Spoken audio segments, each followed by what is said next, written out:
দর্শক, রয়েছি মাদারীপুরের যে ঐতিহ্যবাহী লেকটি রয়েছে, আমি কিন্তু তার পাশেই অবস্থান করছি মাদারীপুরের যে লেকটি রয়েছে তার পশ্চিম পাশে। আমি দেখানোর চেষ্টা করব আজকে এখানে কিন্তু অনেক মানুষ বিনোদনের জন্য আসে, ঘোরার জন্য আসে। চতুর্দিকে রয়েছে ওয়াকওয়ে। এখানে ঘুরতে আসা মানুষদেরকে আমি আজকে দেখাবো, আমার সঙ্গে দেখানোর চেষ্টা করব আশপাশের সুন্দর যে পরিবেশটি রয়েছে।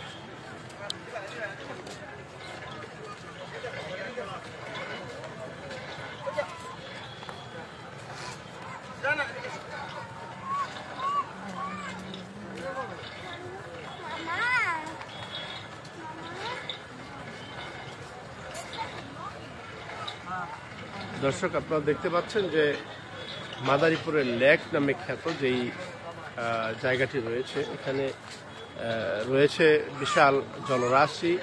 চতুর্দিকেই সাজানো হয়েছে, সাজসজ্জা করা হয়েছে এবং আজকে বিশেষ করে 7ই মার্চের সেই ভাষণ সেই ঐতিহাসিক দিনটির উপলক্ষে আশপাশের প্রতিষ্ঠানগুলোকে সাজসজ্জা করা হয়েছে। এছাড়াও একটি ওয়াচ টাওয়ার কিন্তু রয়েছে এখানে, যেটা থেকে তার সৌন্দর্য অবলোকন করা যায়। এটা হচ্ছে সেই ওয়াচ টাওয়ার। চতুর্দিকের লাল নীল যেই রঙিন আলো রয়েছে, যেই বাতিগুলো রয়েছে, তা কিন্তু পানির মধ্যে ভেসে উঠেছে। চতুর্দিকে বেশ কিছু দোকান কিন্তু বসানো হয়েছে। যারা দিনমজুর যে লেবার প্রতিদিন তারা আসে এবং পথচারীদের কাছে বিক্রি করে এবং এখান থেকে চলে যায়। আমি দেখানোর চেষ্টা করব যে চতুর্দিকের যেই দোকানগুলো রয়েছে, এখানে একটা দেখতে পাচ্ছি যে আখ যন্ত্র, আখ মারাই করে সেখান থেকে রস তৈরি করা হচ্ছে এবং বিক্রি করা হচ্ছে। চতুর্দিকে শরণার্থীরা যারা আসে তারা এখানে হাঁটা চলার পরে তৃষ্ণা মেটানোর জন্য রয়েছে এই ব্যবস্থা। এছাড়াও রয়েছে অনেক ক্ষুদ্র ব্যবসায়ী, ছোট ছোট দোকান। বিভিন্ন শ্রেণী পেশার মানুষ কিন্তু এখানে আসছে ঘোরার জন্য। পাশে রয়েছে একটি ফুচকার দোকান। ভ্রাম্যমান অনেক ব্যবসায়ী কিন্তু আছে যারা হাতে করেই তার বাজারটা করে থাকেন। দর্শক, অত্যন্ত চমৎকার একটি দৃশ্য, যেটা আপনি না দেখলে অবশ্যই মিস করবেন। তবে দূর দূরান্ত থেকে যারা দেখছেন তাদেরকে লাইক কমেন্ট শেয়ার করে অন্য আরেকজনকে দেখার সুযোগ করে দেওয়ার জন্য অনুরোধ থাকছে। আমি দেখানোর চেষ্টা করছি আশপাশের যে বিল্ডিংগুলো রয়েছে সেগুলো সাজসজ্জা করা হয়েছে এবং মাঝে পানির ফোয়ারাও কিন্তু রয়েছে, আমরা দেখতে পাচ্ছি। দর্শক, ভ্রমণ পিপাসু মানুষদের জন্য একটা বিনোদনের জায়গা। এখানে মাদারীপুর সহ জেলার বিভিন্ন জায়গা থেকে মানুষ আসে এই জায়গাটি দেখার জন্য। ভাই, কথা বলবেন? আমি একজন দর্শনার্থীর সাথে কথা বলবো যারা এখানে এসছেন এবং আমি দেখানোর চেষ্টা করব তারা আসলে কোত্থেকে এসছে এবং কেন আসলো। জি, আমি দাঁড়াইলে হয়তো ভালো বোঝা যাবে। কি অবস্থা, কোত্থেকে আসছেন?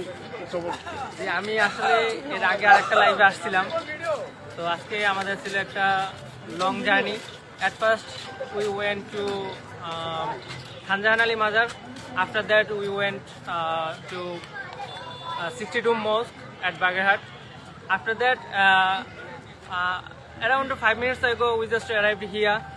The place name is Madaripur Lake View, as far as I know that. So the place is really amazing, and I mentioned before that we came here and the Bagerhat 62 Mosque. All journey is sponsored by Island Model Academy Institute, and the founder perhaps our Mahabub uncle. So the journey was really amazing, and we are safely arrived at Madaripur. I wish that we are we will safely arrive at our home after 1 hour. So that's it. And here is my nephew Sojibur Rahman Ridoy, and the footage captured by my another uncle Mahabub Khan, and he is a journalist of Barta Bazar, and he is a reporter of Khaler Kontho. So that's it. And that really, I really want to mention one thing, that I'm pleasured, and I would like to thank you, the whole, those who are involved with this institute. At first, I would like to thank my Mahabu uncle for this journey, for this travel, for the tour, and perhaps we will go after Eid ul Fitr to another place. So that's it. Really, thank you all of them. What's your name? Oh, I didn't tell my name. My name is Mizanur Rahman Zahid, and currently I'm here. But I studied in Malaysia, Farhana University, and I will go after Eid ul Fitr. Thank you for opinion please. আমরা একজন দর্শনার্থী যিনি এখানে দেখতে এসেছেন তার ওপিনিয়নটা নিলাম। দেখা যাক, এখানে আমি আবারও দেখানোর চেষ্টা করবো যে মাদারীপুর যে লেকটি রয়েছে, এই লেকে বিভিন্ন জায়গা থেকে মানুষ ঘুরতে আসে। আমি একজনের সাক্ষাৎকার নিলাম। দেখা যাক, আমি আবারও দেখানোর চেষ্টা করবো যে লেকের যে চতুর্দিকে সৌন্দর্যটি রয়েছে, অত্যন্ত সাজানো গোছানো চমৎকার একটি লেক, যেটা মাদারীপুরে অবস্থিত। এটা মাদারীপুর লেক নামেই পরিচিত, এবং এই ভিউটি দেখার জন্য কিন্তু দূর দূরান্ত থেকে মানুষ আসে। তো যাই হোক, আজকেও নিয়ম মাফিক বিভিন্ন জায়গা থেকে মানুষ এসছে। আমি চতুর্দিকটা ঘুরে দেখার চেষ্টা করছি। আমি দর্শনার্থীদেরকে দেখানোর জন্য চেষ্টা করছি যে আসলে মাদারীপুর লেক নামে যে জায়গাটি রয়েছে, এখানকার আসলে চতুর্দিকের যে পরিবেশটি রয়েছে অত্যন্ত চমৎকার, যেটা দেখার জন্য কিন্তু দূর দূরান্ত থেকে মানুষ আসে।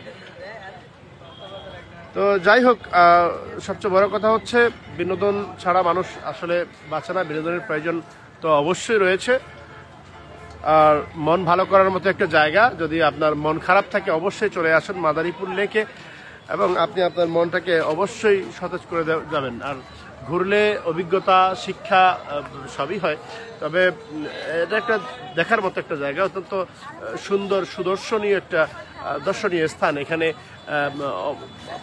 এর আগেও বলেছি যে দূর দূরান্ত থেকে মানুষ এখানে আসেন আসলে বিষয়গুলো দেখার জন্য।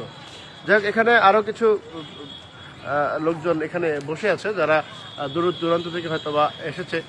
ভাইয়া, কোথেকে আসছেন, একটু ওপিনিয়ন দিবেন কিনা? মিরপুর থেকে, ফরিদপুর থেকে আসছেন। আচ্ছা, আমি একটু ছোট করি। হ্যাঁ, কখন আসছেন, কি আছে বিষয়?